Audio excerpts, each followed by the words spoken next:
The galaxy was quiet, but not peaceful. A cold silence spread across space as the news traveled fast. Humans were coming. On the distant planet Euros, the alien council sat in a large, dark chamber, their glowing eyes wide with fear. These were not creatures who scared easily. They had ruled their part of the galaxy for hundreds of years. But when they heard that the human fleet had entered their sector, even the bravest among them grew cold. No one in that room had ever seen a human with their own eyes. All they knew were stories, terrible stories. Tales of planets burned to ashes, of cities destroyed in hours, of warriors that felt no pain and gave no mercy. In every corner of the galaxy, humans were known by one name: the monsters of Earth. A tall figure stood near the window of the chamber.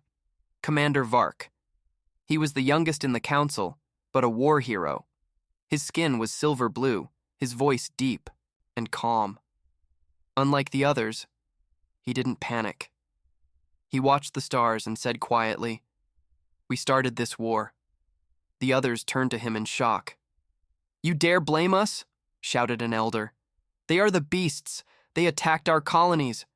Commander Vark shook his head slowly. "We fired first. We ignored their warnings. We destroyed their peace ships."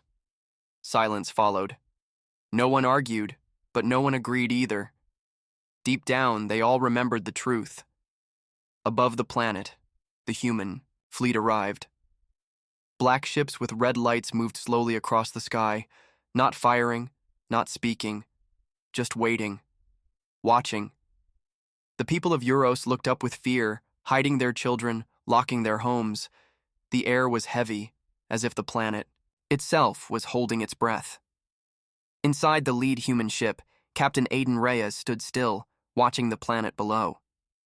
He was not a tall man, but there was something in his eyes, something that made his soldiers follow him without question. He wore no helmet, only a small badge on his chest. For peace until war is forced. He turned to his officer and said, "Any word from the council?" The officer shook his head. "They're silent, sir, just like all the others." Captain Reyes sighed. He had seen this before. They always waited, hoping the humans would go away. They never did. Not because they wanted to fight, but because they had to finish what was started. Far away in a small village on Euros, a young alien boy named Kiro was hiding under his bed. He held a small light stone in his hand, whispering to it. His sister sat beside him, shaking. "Are the humans going to kill us?" she asked. Kiro didn't know.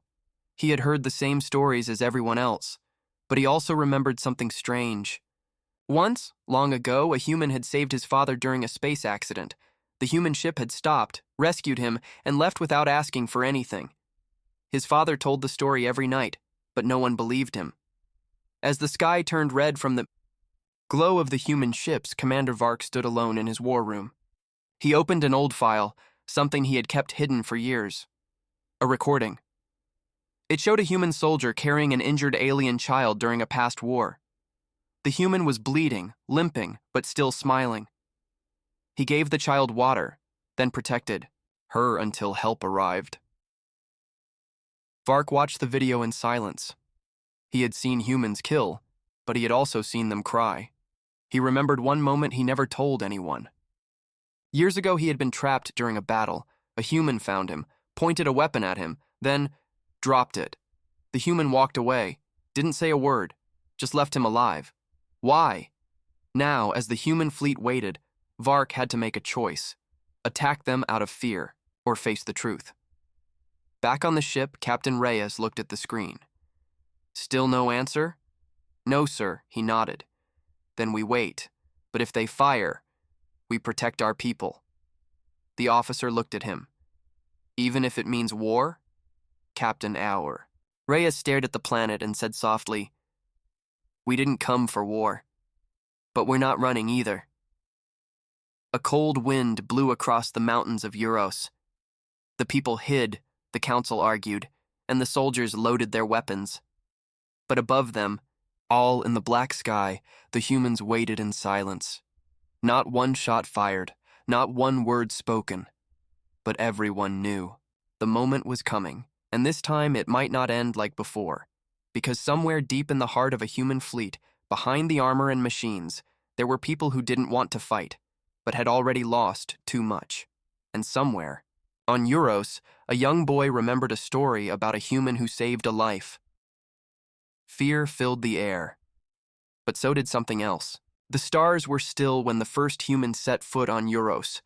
No gunfire, no bombs, no screams, just a quiet step on soft ground. People had hidden in their homes. Soldiers waited behind walls. Drones flew in the air, ready to fire. But nothing happened. The humans didn't attack. They didn't shout. They just landed. The one who walked down first was not a soldier. It was a woman, a doctor. Her name was Dr. Emma Hale. She had short black hair and tired eyes. She wore a white uniform with a red symbol, a hand holding a star. It meant help to all. Commander Vark watched her from a tower. He frowned. "Why send a doctor first?" he asked. No one answered. They were all confused. Dr. Hale walked slowly toward a group of alien guards. They raised their weapons. She stopped. Then she knelt and opened a small box. Inside were medical supplies, water, and food. "I am here to help the injured," she said calmly. The guards didn't speak. They just stared. No one expected this. Few days ago, Euros had sent a ship to spy on the humans. That ship attacked a small human station by mistake. 10 humans died. Only 2 survived. The humans had not attacked back right away. They had waited. They had sent messages, but no reply came from Euros. Now, Dr. Hale stood before the very people who had started it. The alien commander of the base, Sarn, was a harsh leader. He stepped forward, confused and angry. "Are you not here to destroy us?" he asked. Dr. Hale looked him in the eyes. "We came to protect our people, not to kill yours." Sarn didn't understand. He had been told humans were beasts, murderers, monsters, but this one was calm, peaceful, brave. Then something happened that no one expected. A small alien child came out from a broken building nearby. She was crying. Her leg was bleeding. She limped toward the humans by mistake. A human soldier quickly stepped forward. His name was Private Kane. He was tall and strong, with scars on his face. The alien guards shouted at him to stop, but he didn't stop. He knelt, picked up the child, gently, and brought her to Dr. Hale. Dr. Hale cleaned the wound and smiled at the child. "It's okay now," she whispered. Everyone watched in silence. Commander Vark saw it all from the tower. His heart felt heavy. These were not the monsters from the stories. They didn't burn the city. They didn't shoot the guards. They helped a child. He remembered the old recording again, the one where a human soldier carried an alien child through a battlefield. The same action was happening again, right now, in front of his eyes. Later that night, Vark called for a secret meeting. Only a few officers came. Some were angry, some afraid. "We may have been wrong," Vark said. "They came to stop war, not to start it." One officer stood up. "And if it's a trick? Then we will see it," Vark replied. "But if it's not, we may have made a terrible mistake." The next day, more humans landed. Some soldiers, some engineers, some medics. They built a small shelter and started helping the injured, both alien and human. Private Kane gave water to an alien woman who had lost her family. Captain Reyes came down from the ship and spoke with Vark in person. They stood face to face, 2 leaders from opposite sides. Captain Reyes didn't speak loudly. He simply said, "We asked for peace. You didn't answer. Now we are here, not for revenge, but for safety." Vark asked him one question. "Why didn't you destroy us? You had the power." Reyes looked away. "Because we know what it feels like to lose everything. Earth was once broken by war. We swore never to let it happen again. Not to us. not to anyone. That night, people of Euros watched videos shared across the galaxy. Humans giving food, humans helping, humans burying their own dead with quiet tears. For the first time, the stories began to change. Cairo, the young alien boy, told his sister, "I saw them. They didn't look like monsters. They looked sad." His sister asked, "Why are they sad if they're winning?" Cairo didn't know the answer, but deep down he felt something had changed. Across the stars, other planets started watching. Other alien races who once feared humans now began to ask questions. Who are they really? Why do they cry when they win? Why do they save the same people who tried to kill them? In the quiet before the next storm, one truth began to rise. The humans were not what the galaxy thought, and maybe, just maybe, the real monsters weren't the ones in black armor. The real monsters were the lies that had started it all. The galaxy had never seen anything like this. The humans, once feared as destroyers, were helping their enemies. They had landed on Euros with power, but they used it for peace. Every day, more aliens came out of hiding. Some were confused. Some were angry. But most were curious. Why were the humans not fighting? In the center of the human camp, there was a tall screen that played a message again and again. It showed Earth's flag and a simple line of text. "We fight only when peace fails." This was called the Human Code, a rule followed by all human soldiers. It had 4 laws: never fire first, never harm the weak, always protect the innocent, always offer peace before war. To the people of Euros, this was strange. Their own armies taught strength, fear, and silence. Kindness was seen as weakness.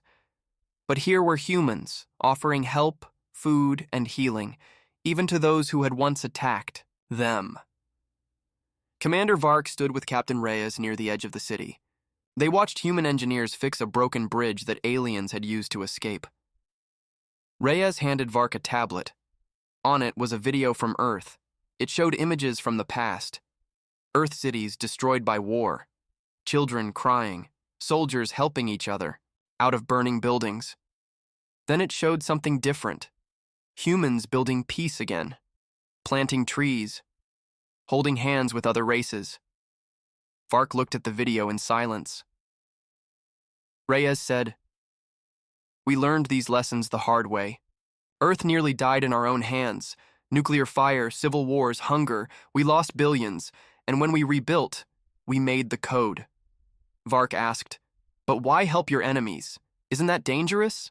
Reyes nodded. "Yes, but hating forever is more dangerous. That's how wars never end." Nearby, Private Kane was teaching alien children how to build water filters. One child asked him, "Do you like fighting?" He smiled sadly. "No, I like it less every time." The child asked again, "Then why are you a soldier?" Kane answered, "Because someone has to protect the ones who can't fight." The children didn't speak after that. They just listened.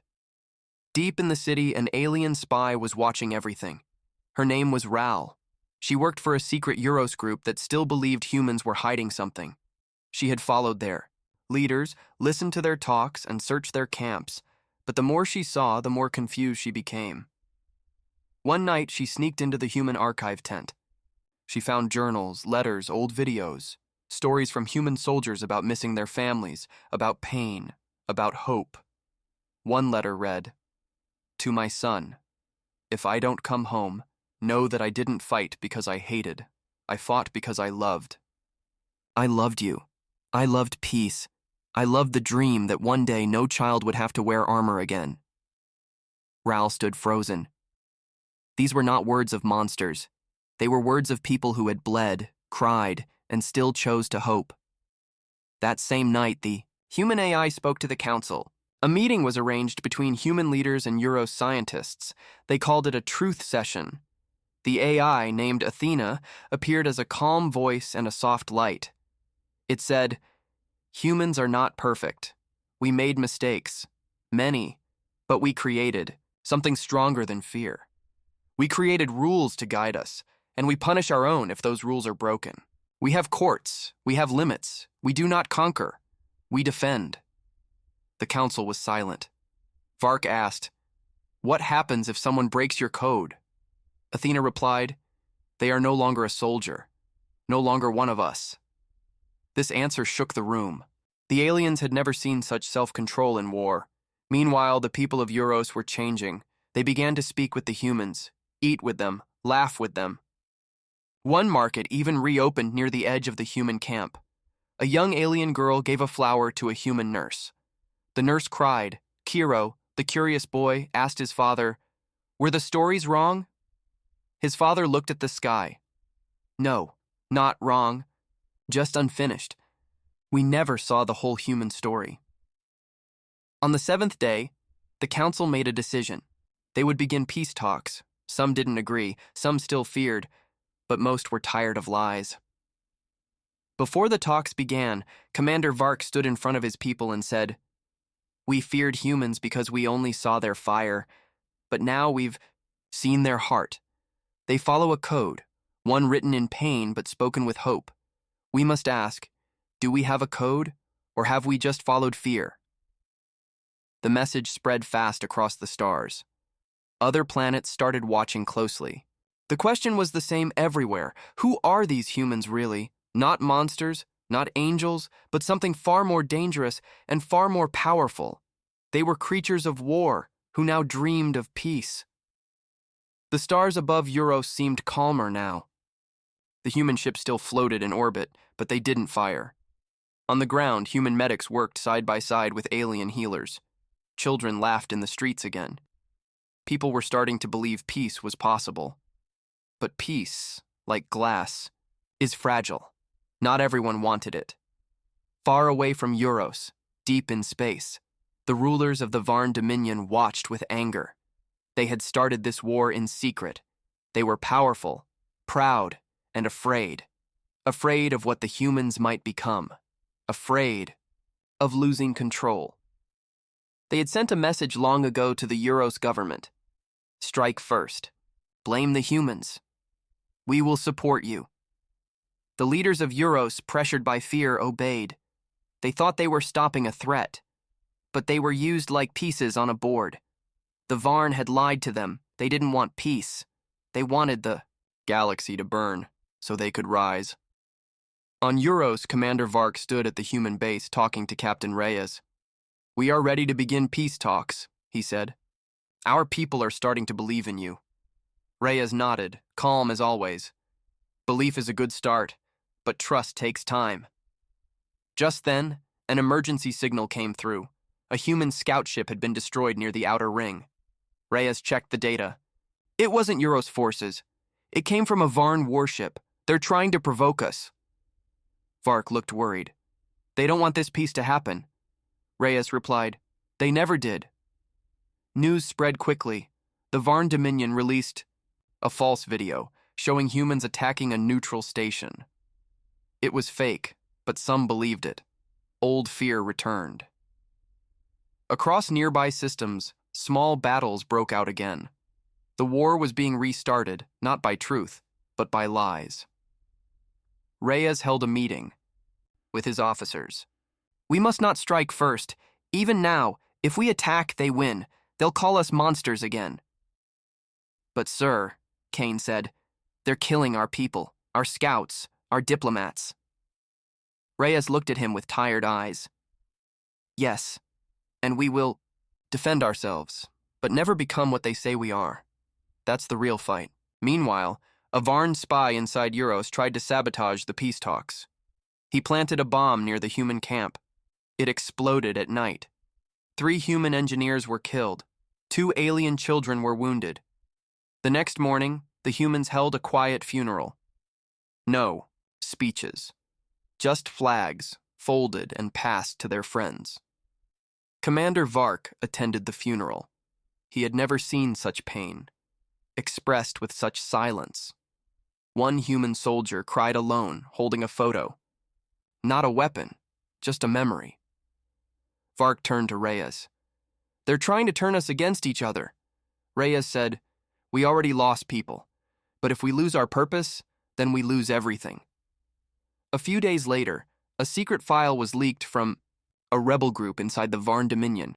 It showed proof the Varn had started the war. They had ordered the first attack. They had tricked Euros and other races into believing humans were the enemy. The galaxy gasped in shock. On news screens across space, the truth came out. A famous alien reporter spoke. "We feared the wrong enemy.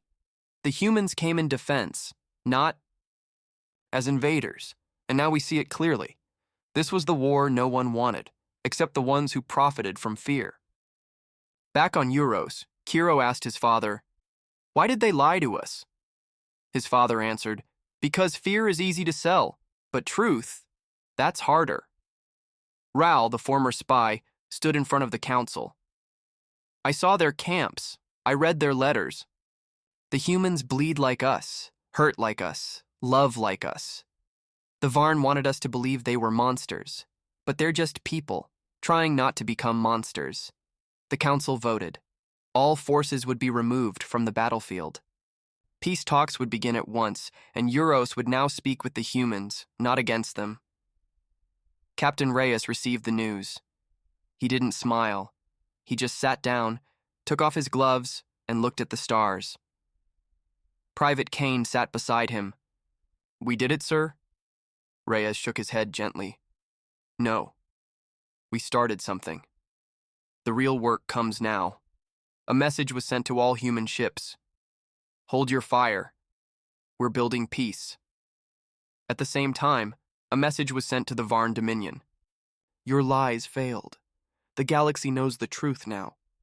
And far away in the deep corners of space, people began to speak a new word, not with hate, but with hope.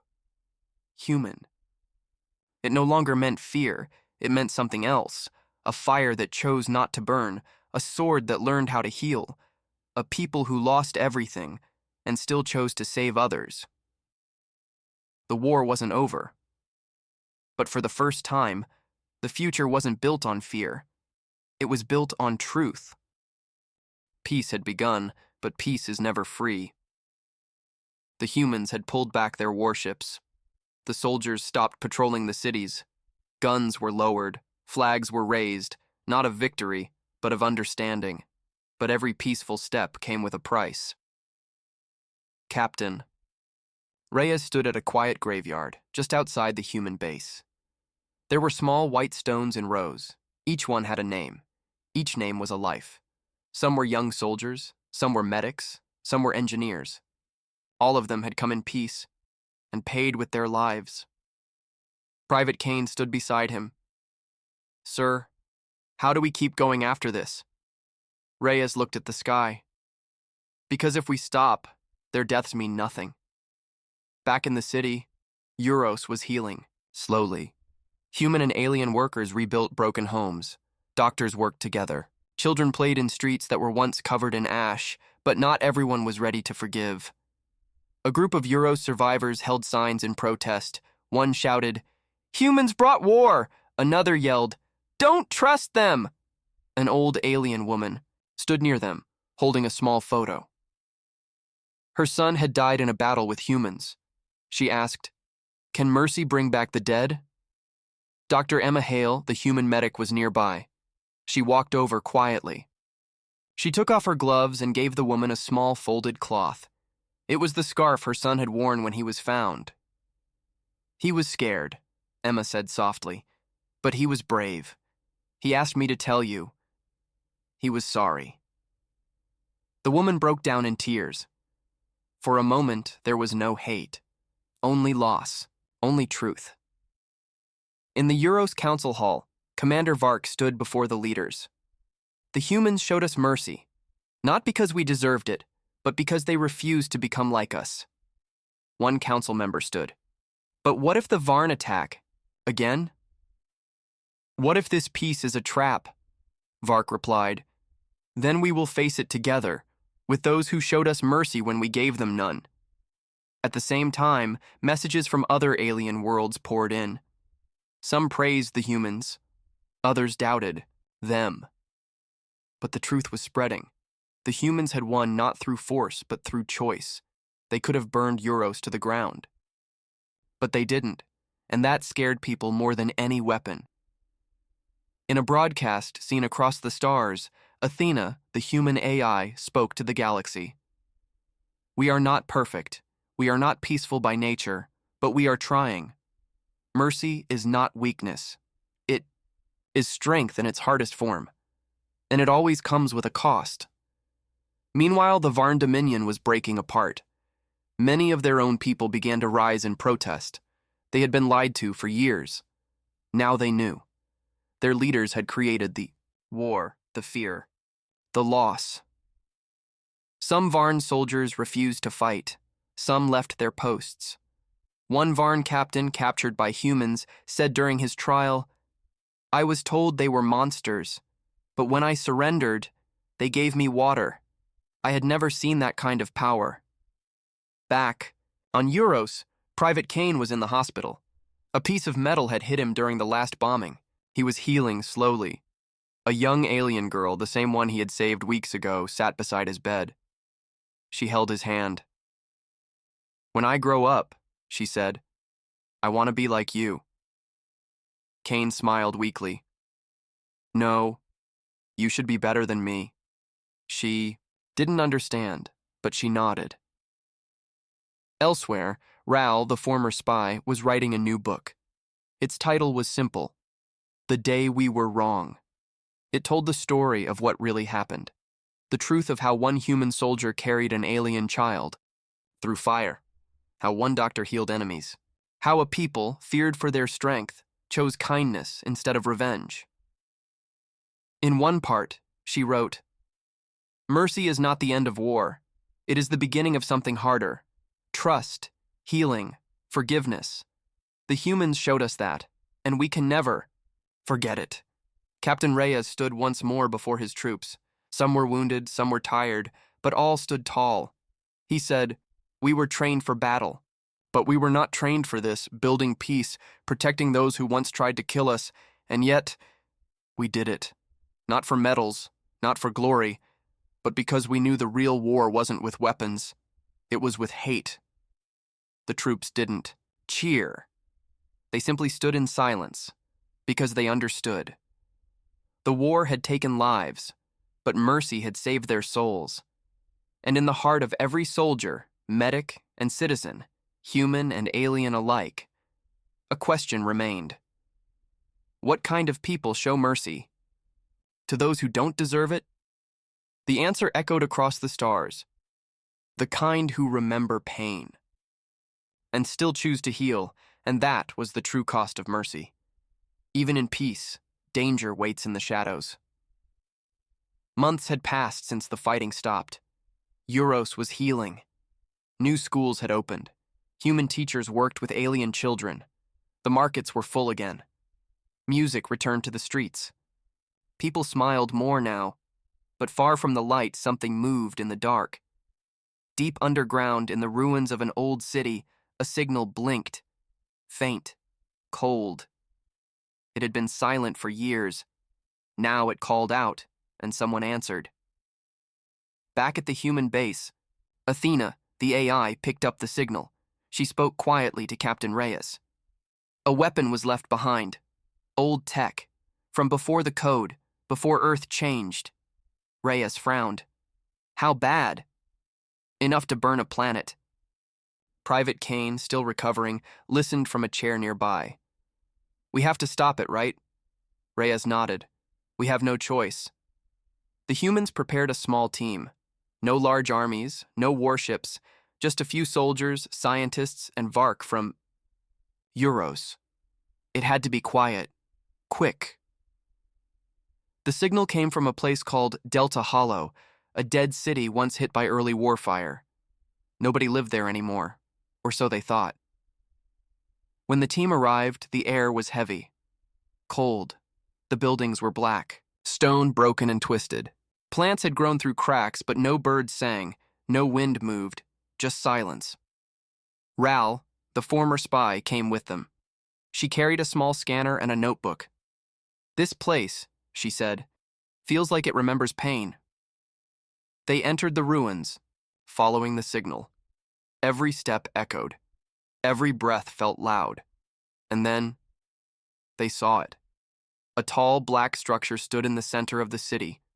It pulsed with red light. Athena spoke through the team's comms. That is the Echo Core, a weapon built by humans long ago, before the code. It was designed to copy enemy voices and use fear against them. Vark stepped forward. It speaks fear? Athena replied. It turns fear into madness. Whole armies once ran from shadows because of it. We shut them all down. But this one survived. They approached carefully.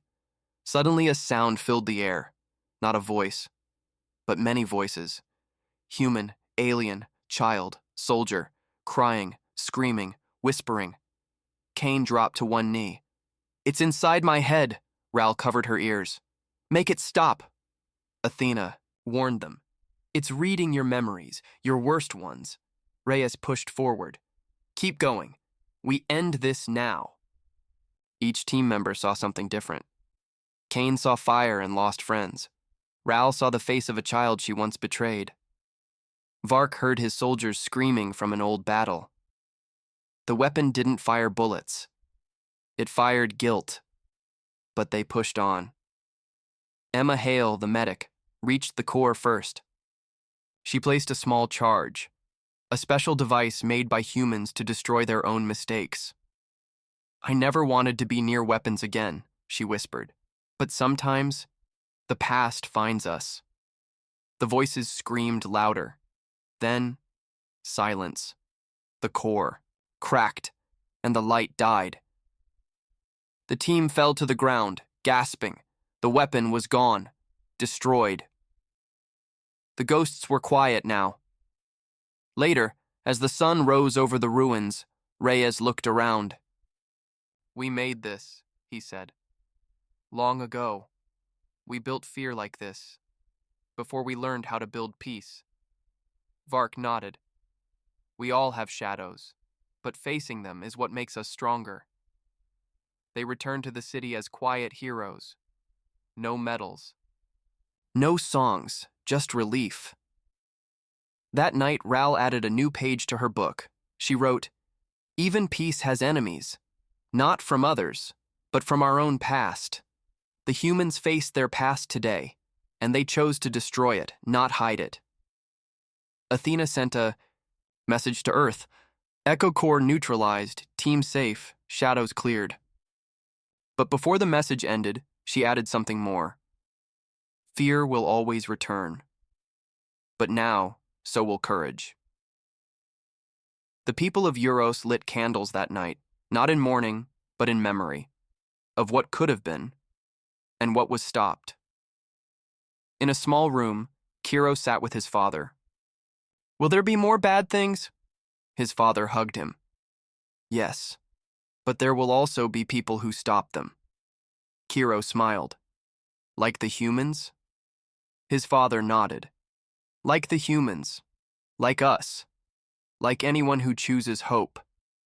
Because peace isn't the end. Peace is the battle against the dark, every single day, and the humans had proven they were ready to keep fighting, not with weapons, but with will, with mercy, with truth. And now, with the past behind them, they looked to the stars again, not to conquer, but to protect. Because some echoes fade, only when we face them. The war was over, the weapons were silent, the cities were healing. Human and alien children now played together under skies once filled with fire. But something greater had begun. Not just peace between planets, but a new understanding of what it meant to be human. Captain Reyes stood on a balcony overlooking Euro City. It was bright and alive now. Lights sparkled in the streets. Flowers bloomed where tanks once rolled. A soft wind touched his face. Private Kane walked up beside him. Feels strange, Kane said. No orders, no missions, just peace. Reyes gave a small smile. We fought for this, and now we learn how to live with it.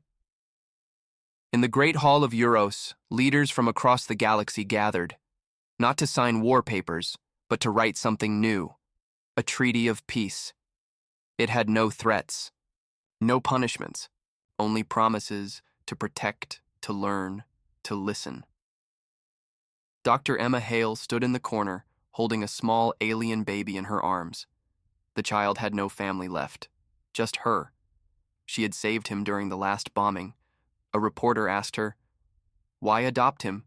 "After all the war," she answered softly, "because he needed love, and I had it to give."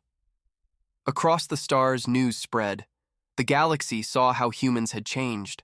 Once feared, now respected. Once hated, now honored. But not everyone understood.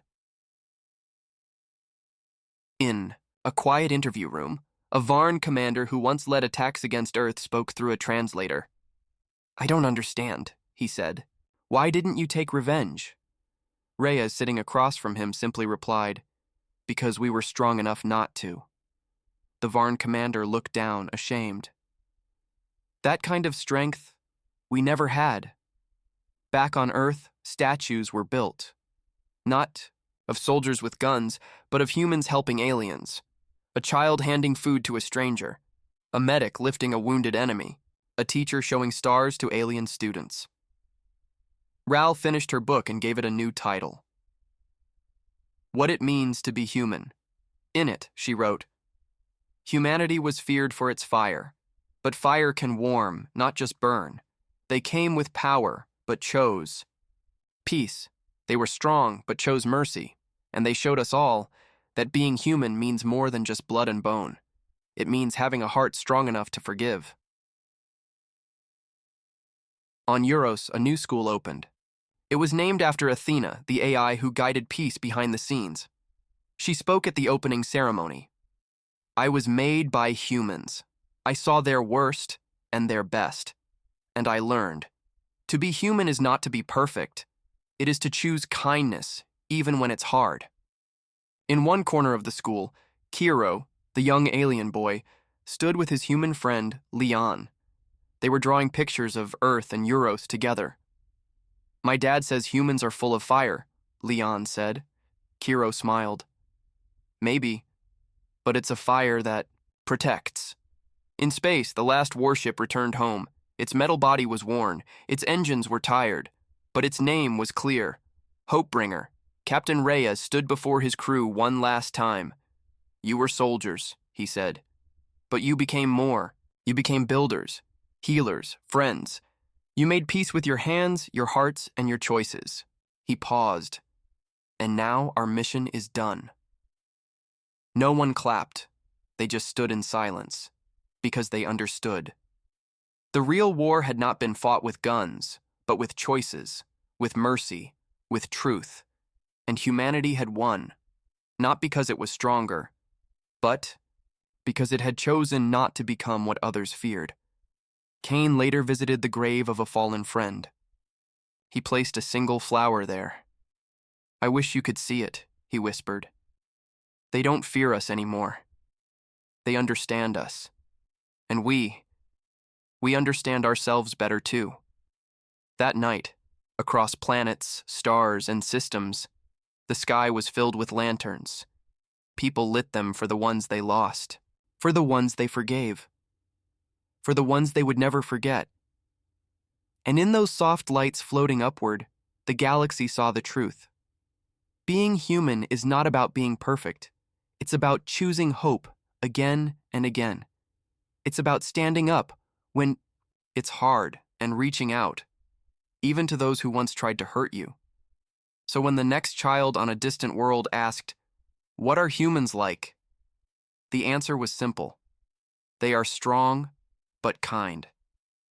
They remember pain, but choose peace. They cry and still keep going. And that is what it means to be human.